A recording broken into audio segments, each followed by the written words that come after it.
آج مسئلہ یہ ہے کہ اہل بیت کی مجالس میں تو سب آ رہے ہیں، لیکن ہمارا طرز زندگی، ہمارا لائف سٹائل ایسا نہیں جیسا اہل بیت دیکھنا چاہتے ہیں۔ امام زمانہ بھی یہی چاہتے ہیں کہ آج لوگوں نے کہا جب مولا کا وجود باعث خیر و برکت ہے، جب خدا کے رہا ہے، لیکن ایک شرط لگا دی، ان کنتم مؤمنین، جب تک تمہارے دلوں میں ایمان داخل نہیں ہو جاتا تو مولا کا وجود بھی تمہیں خیر نہیں دے سکتا، برکت نہیں دے سکتا۔ فضائل پڑھو، لیکن یہ وجود تب خیر و برکت دے گا جب دلوں میں ایمان آ جائے۔ ایک لبنان کا ڈاکٹر ہے، کہتا میرے باپ کسان ہے، اس نے بڑی محنت کر کے مجھے آسٹریلیا بھیجا، میں ڈاکٹر بنا، MBBS ڈاکٹر۔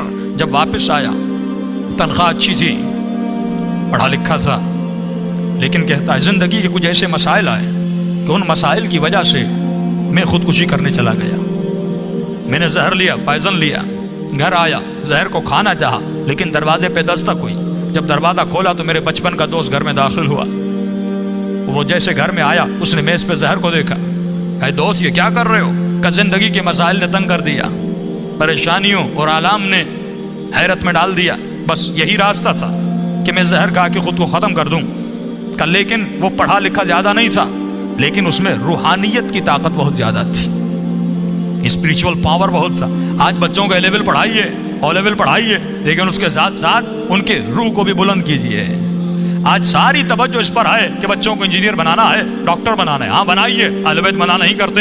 فرمایا ربنا آتنا فی الدنیا حسنہ وفی الآخرۃ حسنہ، جتنا اس کی اسکولنگ کا خیال کرتے ہو اتنا ہی اس کی آخرت کا خیال کرو، کہ یہ قدر ہے، یہ احساس ہے کہ بھائی میرا بچہ مہنگے اسکول میں پڑھ رہا ہے، مہینے کی فیس 20,000 دے رہا ہوں، 10,000 دے رہا ہوں، تو مال دنیا کی خاطر یہ ماں اٹھنا نہیں چاہتی، یہ باپ اٹھنا نہیں چاہتا، لیکن صبح کو اپنے بچے کو ٹائم پہ اٹھاتا ہے۔ یعنی اس کی دنیا کی تو فکر ہے، لیکن یہی بچہ آخرت میں نماز نہ پڑھنے کی وجہ سے جب جہنم میں جائے گا، اس کا پورا بدن جہنم کی آگ میں جلے گا۔ کہ قبر کی پہلی رات مولا فرماتے ہیں اتنا فشار قبر ہوتا ہے کہ ہڈیوں سے ماں کا دودھ نکلنے لگتا ہے، لیکن اس بچے کو نماز کے لیے نہیں اٹھانا، اس بچے کو اسکول تو بھیجنا ہے، ڈاکٹر تو بنانا ہے، انجینئر تو بنانا ہے، لیکن مولا فرماتے ہیں وہ علی کا شیعہ نہیں جس کے وجود میں غیرت الہی نہیں۔ بچیوں کا حجاب کا خیال رکھا کرو، ان کی عفت کا خیال رکھا کرو، کہ مجلس حسین میں آ کر اس بات پر رویا جاتا ہے کہ بی بی زینب کی چادر کو لوٹا گیا، لیکن اپنی بچیوں کا حجاب کا خیال نہ رکھے،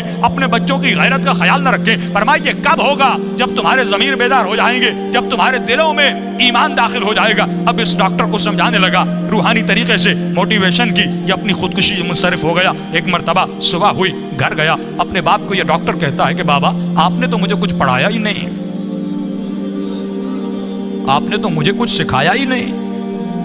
تو باپ غصے میں آ کر کہتا ہے اے احسان فراموش، میں نے اتنے پیسے خرچ کیے، اتنا بڑا ڈاکٹر بنا، آج اتنے پیسے کما رہا ہے، اس کی بجائے کہ میرا شکریہ ادا کرتا، آج یہ کہتے ہو کہ میں نے تجھے پڑھایا نہیں، میں نے تجھے سکھایا نہیں۔ کہ بابا آپ نے جتنا کچھ مجھے پڑھایا تھا، اگر کل رات میں زہر کھا لیتا میرا جنازہ آپ کے سامنے ہوتا۔ کہاں گیا پڑھنا، کہاں گیا لکھنا، کہاں گئی جابس؟ لیکن کہتا ہے اے کاش وہ میرا دوست آپ سے ملتا اور میں آپ سے ملا تھا، وہ زیادہ پڑھا لکھا نہیں تھا، اتنا بڑا ڈاکٹر انجینئر نہیں تھا، لیکن اللہ نے اس کے اندر روحانیت کی طاقت رکھی تھی۔ کتنے مصائب و آلام آئے اہل بیت پہ۔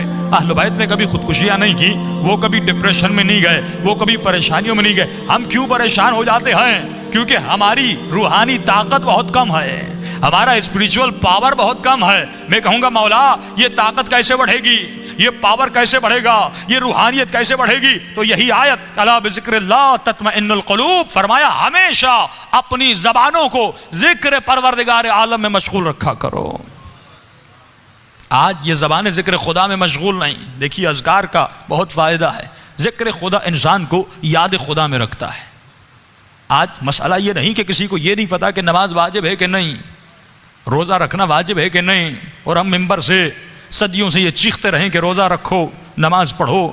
مسئلہ یہ ہے کہ نوجوان کو یہی نہیں پتا کہ میں روزے کے قریب کیوں نہیں جا رہا، میں نماز کے قریب کیوں نہیں جا پا رہا، کیونکہ اسے حقیقت نماز کا نہیں پتا، حقیقت روزے کا نہیں پتا۔ علماء بڑا اچھا جملہ فرماتے، فرمایا اگر کوئی انسان عبادت کے قریب نہیں ہے، اس کی وجہ یہ ہے کہ اس کی توحید کمزور ہے۔ اگر توحید مضبوط ہو جائے تو آپ کی عبادتیں صحیح ہو جائیں۔ دیکھیے اصول دین میں تقلید واجب نہیں۔ کیوں واجب نہیں؟ کہ فرمایا اگر خدا کو مانو تو عقل کے ذریعے سے مانو۔ آج اگر بچہ باپ سے پوچھتا ہے بابا خدا ہے، تو جب باپ کو نہیں پتا وہ بچے کے لیے کیسے ثابت کرے گا؟ جب بچی اہمیت حجاب اپنی ماں سے پوچھتی ہے، جب ماں کو نہیں پتا یہ بچی کو کیا بتا پائے گی؟ جب کس انسان کو زیارت کربلا کی اہمیت کا پتہ نہ ہو، فرمایا وہ زیارت تو کرنے جائے گا لیکن وہ معرفت حاصل نہیں کر سکے گا. کہ پچھلے سال میں نے یہ جملے کہے تھے کہ ہمارے استاد فرماتے ہیں، فرمایا جب تو کربلا جاتے ہو تو نیت کیا کرتے ہو؟ اکثر لوگ دعاؤں میں کرتے ہیں خدا مجھے امام حسین کی زری دکھلا دے، مجھے بین الحرمین دکھلا دے، مجھے مولا کا رواق روزہ دیواریں دکھلا دے. فرمایا یہ بھی دعا اچھی ہے، جب جاؤ گے یہ دعا قبول بھی ہوگی. ایک مرتبہ مولا کی زری کو بوسہ دو گے، ایک مرتبہ در و دیوار کو بوسہ دو گے، ایک مرتبہ بین الحرمین میں چلو گے، امام کا ذکر کرو گے، یہ بھی ثواب ملے گا. لیکن فرمایا مقام معرفت تب ہے جب تمہاری دعا یہ ہو کہ اے خدا حسین کی زری کی بھی زیارت کرا اور خود امام حسین کی بھی زیارت کرا. آج کتنے مومنین ہیں جنہوں نے خود ذات حسین ابن علی کی زیارت کی ہو؟ آج کتنے مومنین ہیں جنہوں نے خود امام زمانہ کی زیارت کی ہو؟ بھائی ہم کیوں نہیں کر پاتے؟ فرمایا کیونکہ نجاستوں سے بھرے ہوئے ہیں. جب تک روح بلند نہیں ہوتا، جب تک اس کی پرواز بلند نہیں ہوتی، فرمایا تب تک زیارتیں نہیں ہوتی. ہم کتنے خواب دیکھتے ہیں، کبھی پیسے والے بن گئے، کبھی کہاں پہ سیر کرنے گئے، کبھی کسی سے ملنے گئے. جب خوابوں میں یہ روح ہر جگہ جا رہی ہے تو حسین ابن علی کی زری کی طرف کیوں نہیں جا رہی؟ جب کہ عشق بھی ہے. پچھلے سال میں نے ایک مثال دی تھی نا، اگر کوئی بچہ کراچی سے آسٹریلیا چلا جائے پڑھنے کے لیے اور 1 سال گزر جائے، اپنے والدین کو فون نہ کرے، ای میل نہ کرے، کوئی میسج نہ دے، 1 سال کے بعد واپس آئے اور اپنی ماں کو کہے اماں میں آپ سے بڑی محبت کرتا ہوں، بابا مجھے آپ سے بڑا پیار ہے، تو باپ کہے گا تو جھوٹ بول رہا ہے.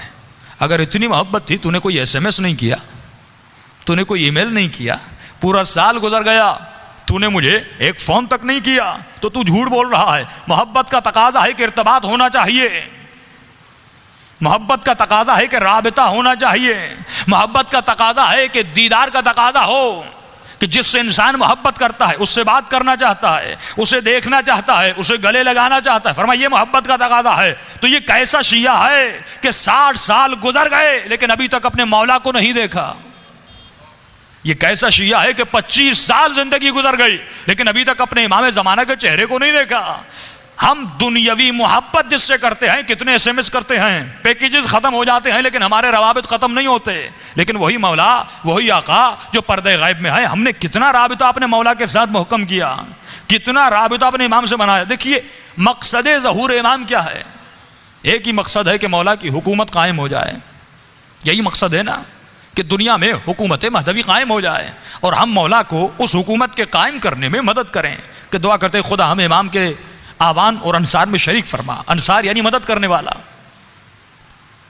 تو انتظار کا مقصد یہ ہے کہ ہم کسی بس اسٹاپ پر بیٹھ جائیں اور انتظار کریں کہ ٹرین کب آتی ہے یا بس کب آتی ہے. فرمایا امام کا انتظار ایسے نہیں کرنا کہ مومن ہاتھ پہ ہاتھ رکھ کے بیٹھ جائے امام کب آتے ہیں. فرمایا نہیں. اب جملہ سنیے گا. فرمایا حکومت امام کے قائم ہونے سے پہلے تو خود ایک حکومت قائم کر. حکومت امام کے قائم ہونے سے پہلے آپ خود ایک حکومت قائم کریے. پھر آپ سوال کریں قبلہ میں نہ صدر ہوں، نہ وزیر اعظم ہوں، نہ فوج کا جنرل ہوں، میں حکومت بناؤں تو کیسے بناؤں؟ تو کہا ٹھیک ہے، حکومت وہی بنا سکتا ہے جس کے پاس اختیار ہو. جتنا اختیار اتنی حکومت. صدر کے اپنے اختیارات ہیں، MP MNS کے اپنے اختیارات ہیں، ناظم کے اپنے اختیارات ہیں. فرمایا تمہارا اختیار جہاں تک ہے وہاں تک امام زمانہ کی حکومت بنا. اگر گھر میں اختیار ہے تو اپنے گھر میں امام کی حکومت قائم کر. اگر بیٹے کا اختیار ہے تو بیٹے پہ حکومت قائم کر. کہتے قبلہ بیوی نہیں سنتی، اولاد نہیں سنتی، بیٹے نہیں سنتے، بیٹیاں نہیں سنتی. ٹھیک ہے لیکن تمہارا اختیار تمہارے وجود پر تو ہے. کس نے آپ کو مجبور کیا حسین کی مجلس میں آنے کے لیے؟ کسی نے نہیں کیا، آپ خود آئے. میرا اختیار میرے ہاتھوں پر ہے، ہاتھ بلند ہوتے ہیں. میرا اختیار میری آنکھوں پر ہے، آنکھیں کھلی ہوئی ہیں. آپ کا اختیار آپ کے کانوں پر ہے، آپ کی زبان پر ہے، آپ بولتے ہیں. فرمایا تمہارا اختیار تمہارے وجود پر ہے. امام زمانہ کی حکومت کے قائم کرنے سے پہلے خود اپنے اعضاء و جوارح پر مولا کی حکومت کو قائم کر. آج مسئلہ یہ ہے کہ میری آنکھوں پر مولا کی حکومت نہیں ہے، میرے ہاتھوں پر مولا کی حکومت نہیں، نوجوانوں کے ذہنوں پر مولا کی حکومت نہیں، ہمارے قدموں پر مولا کی حکومت نہیں، تو پھر اس مجلس کا کوئی فائدہ نہیں کہ امام فرماتے ہیں ہم ہر مجلس میں آتے ہیں لیکن ہر مجلس سے راضی نہیں ہوتے۔ فرمایا مولا آپ کس مجلس سے راضی ہوتے ہیں؟ فرمایا جس مجلس میں مومن آئے اور جب رات کو گھر جائے تو اپنے وجود کے اندر کسی تبدیلی کا احساس کرے۔ آج مسئلہ یہ ہے کہ ہم نے دین کو سمجھا نہیں، عقل و عقلانیت سے دین کو سمجھنا ہے۔ میں خدا سے شروع کرتا ہوں، توحید کو سمجھنے کے لیے عقل کی ضرورت ہے، تقلید کی ضرورت نہیں۔ کہ آج بزرگوں کو نہیں پتا کہ خدا کیا ہے، یعنی جس کی توحید کمزور اس کی عبادت کمزور، جس کی توحید کمزور اس کی نماز کمزور، جس کی توحید کمزور اس کی مجلس کمزور، جس کی توحید کمزور اس کی خطابت کمزور۔ یہ توحید ایک ایسی چیز ہے جو بنیہ اسلام ہے، جو ابتداء اسلام ہے۔ اگر توحید مضبوط نہیں تو ولایت مضبوط نہیں، اگر توحید مضبوط نہیں تو نبوت مضبوط نہیں۔ آج مسئلہ یہ رہی کہ ممبر سے آنے والے، غلو کرنے والے، غلط باتیں کرنے والے، کیا وہ اللہ کو نہیں مانتے؟ وہ بھی کلمہ لا الہ الا اللہ پڑھ رہے ہیں لیکن ان کا کلمہ تقلیدی ہے، تحقیقی نہیں ہے۔ آج اکثریت ان لوگوں کی ہے جنہوں نے خدا کو سمجھا ہی نہیں، خدا کو اسٹڈی کیا ہی نہیں، اپنے رب کو سجدہ تو کر رہے ہیں لیکن یہ احساس نہیں کہ میں کسے سجدہ کر رہا ہوں۔ لیکن جملہ سنیے میرے چوتھے امام کا، فرمایا اے خدا انا اقل الاقلین بل اقل من الذرہ۔ میرے چوتھے امام فرماتے ہیں اے خدا میں سب سے چھوٹا ہوں بلکہ میں ایک ذرے سے بھی چھوٹا ہوں۔ اب اس کو سمجھانے کے لیے یوٹیوب پہ جائیے، ایک ویڈیو بڑی اچھی بنائی ہے کہ انسان کی آنکھ سے شروع کرتے ہیں۔ یہ آپ کی آنکھ میں ایک نقطہ ہے جس سے آپ دیکھ رہے ہیں، ہم نقطوں کا مجموعہ ہیں۔ آپ کی آنکھ میں ایک نقطہ ہے، آپ زوم آؤٹ کریے پھر انسان نظر آتا ہے۔ IRC امام بارگاہ میں آپ کا وجود بیٹھا ہوا ہے، آپ ان تمام لوگوں میں شاید کوئی حیثیت رکھتے ہوں، شاید کوئی جثہ، کوئی جسم رکھتے ہوں، لیکن اگر میں زوم آؤٹ کروں تو امام بارگاہ کے اندر آپ بہت چھوٹے ہو جائیں گے۔ یہ امام بارگاہ کراچی کے اندر بہت چھوٹا ہے، یہ کراچی سندھ کے اندر بہت چھوٹا ہے، یہ سندھ ایشیا کے اندر بہت چھوٹا ہے، یہ ایشیا اس دنیا کے اندر ایک نقطہ ہے، یہ دنیا عالم گیلیکسی میں ایک نقطہ ہے، یہاں تک کہ نظر بھی نہیں آتی۔ جتنا اوپر چلے جائیں، آپ کی گیلیکسی میں 9 ستارے ہیں، اس کے علاوہ اور گیلیکسیز ہیں، ان کے اپنے چاند ہے، ان کا اپنا سورج ہے، تو جتنا زوم آؤٹ کرتے جائیں گے تو آپ کو یہ دنیا ایک ذرہ نظر آئے گی۔ اب مولا فرماتے ہیں خود کو تلاش کر ان تمام ذرات میں تو کہاں ہے؟ ہمارا وجود کیا ہے ان تمام ذرات میں؟ کچھ بھی نہیں۔ اقل الاقلین بل اقل من الذرہ، اے خدا میں ایک ذرے سے بھی چھوٹا ہوں۔ اب مولا فرماتے ہیں اپنی منزل و مقام کو سمجھ کہ تو کتنا چھوٹا ہے کہ اللہ کی ہستی اور کائنات کے سامنے تیرا وجود کچھ بھی نہیں ہے، لیکن وہ خالق کائنات اپنے بندے کو کہتا ہے کہ آجا میری دربار میں نماز پڑھ اور پڑھ الحمدللہ رب العالمین۔ اے خدا تمام حمد و ثنا ہے اس رب کے لیے جو عالمین کا رب ہے۔ کہا کہاں ذرہ، کہاں خالق ذرہ؟ لیکن یہ رب کہتا ہے آؤ مجھ سے باتیں کرو۔ اب مولا فرماتے ہیں کتنا متکبر ہے یہ انسان، کتنا مغرور ہے یہ انسان۔ جب اذان کی آواز آتی ہے حی علی الصلاۃ، حی علی الفلاح، یہ اپنے کاروبار کو نہیں چھوڑتا، یہ اپنے کام کو نہیں چھوڑتا، یہ غرور میں آ گیا۔ فرمایا الحمدللہ الذی لبس العزت والکبریاء، شکر ہے اس خدا کا جس نے عزت اور کبریا کا لباس پہنا۔ فرمایا عزیز اگر ہے تو وہ، متکبر اگر ہے تو وہ، پھر فرمایا لبس ہے، مولا کے جملے بڑے عجیب ہیں، جس نے لباس پہنا۔ آپ کہتے ہیں قبلہ یہ ابا کبا صرف آپ کو جچتی ہے۔ مثال کے طور پر میں کہوں یہ ٹی شرٹ آپ کو جچتی ہے، یہ کوئی اور پہنے تو اس پہ نہیں آئے گی۔ مولا فرماتے ہیں لباس کبریائی اور عزت اگر کسی کو جچتا ہے تو بس خدا کو، اور کسی کو یہ زیب تن نہیں ہے، بس پروردگار عالم کے لیے۔ فرمایا عزیز وہ ہے کہ مولا ہم کیا ہیں؟ فرمایا ہم ذلیل ہیں۔ فرمایا خدا کی عزت اس میں ہے کہ وہ عزیز اور متکبر ہو، بندے کی عزت اس میں ہے کہ وہ ذلیل ہو اس کی عزت کے سامنے۔ کہ مولا عزیز کی تعریف کیا ہے؟ فرمایا عزیز وہ ہوتا ہے جو کسی کا محتاج نہیں ہوتا، متکبر وہ ہوتا ہے جو کسی کا محتاج نہیں ہوتا۔ فرمایا ہم ہر عمل میں اس کے محتاج ہیں۔ فرمایا انسان تو اپنے وجود سے خدا کو پہچان۔ کہ مولا کیسے پہچانوں؟ کہا کوئی انسان بوڑھا ہونا چاہتا ہے؟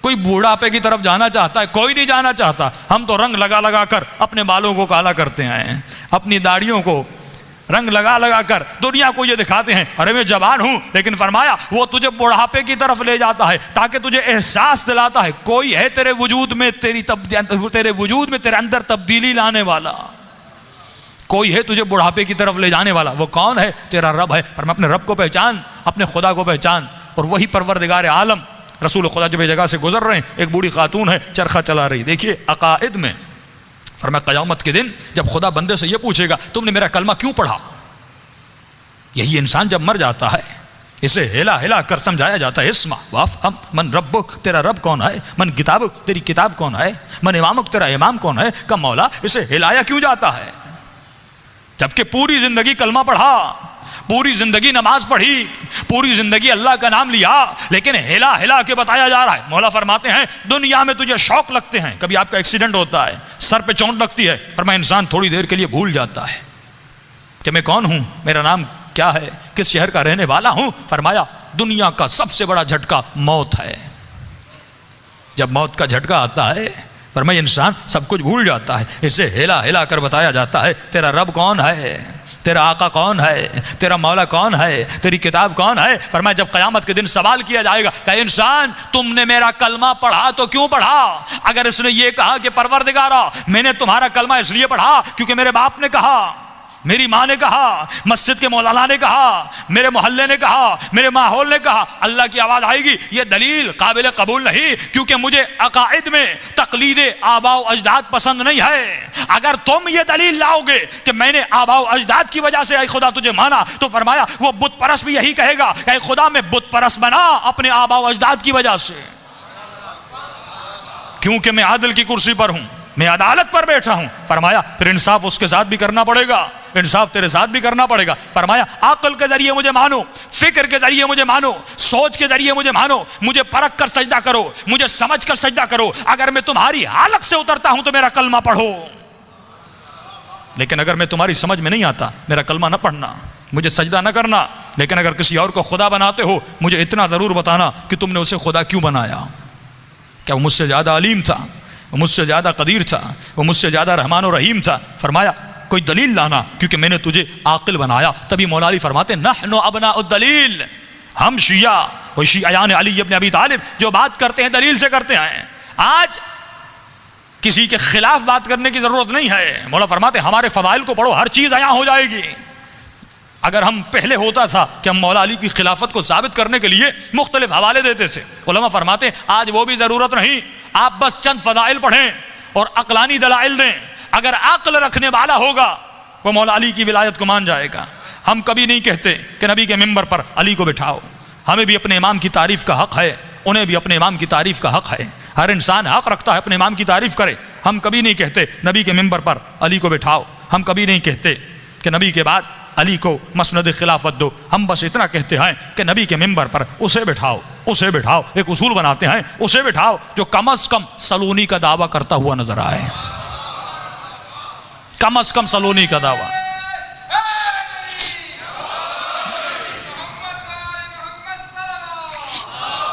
اللہم صلی علی محمد وآل محمد، جو کم از کم سلونی کا دعویٰ کرے. ہمارا کھلا چیلنج ہے بھائی، ہم تو آپ کے اماموں کو ماننے کے لیے بھی تیار ہیں اور اپنے اماموں کی امامت سے دستبردار ہونے کے لیے بھی تیار ہیں، لیکن ہماری ایک شرط ہے کوئی ایسا امام لاؤ جو علی سے بہتر ہو. صفات میں جاتے ہیں، صفات خدا بھی کہتا ہے جس بھی خدا کو ماننا ہے مانو، سجدہ کرنا ہے کرو، لیکن کوئی ایسا خدا لاؤ جو مجھ سے بہتر ہو، جو مجھ سے طاقتور ہو، جو مجھ سے زیادہ قدیر و علیم و بصیر ہو. کائنات نے کوئی ایسا خدا نہیں لایا، بس وہی پروردگار عالم تھا. تو ہم بھی یہی کہتے ہیں کہ اگر کوئی امام لانا ہے ہم اس امام کی امامت کی بیعت کرنے کے لیے تیار ہیں، لیکن کوئی ایسا امام لاؤ جو شجاعت میں علی سے زیادہ ہو، جو علم میں علی سے زیادہ ہو، جو زہد و تقوی میں علی سے زیادہ ہو، جو شجاعت میں حسین ابن علی سے زیادہ ہو. کوئی نہیں لا سکتا. دوسرا کھلا چیلنج ہے کہ بھائی آپ کے اماموں کے استاد ملتے ہیں، لیکن ہمارا چیلنج ہے ہمارے 12 اماموں سے کوئی استاد ڈھونڈ کے بتاؤ. یہ اللہم صلی علی محمد.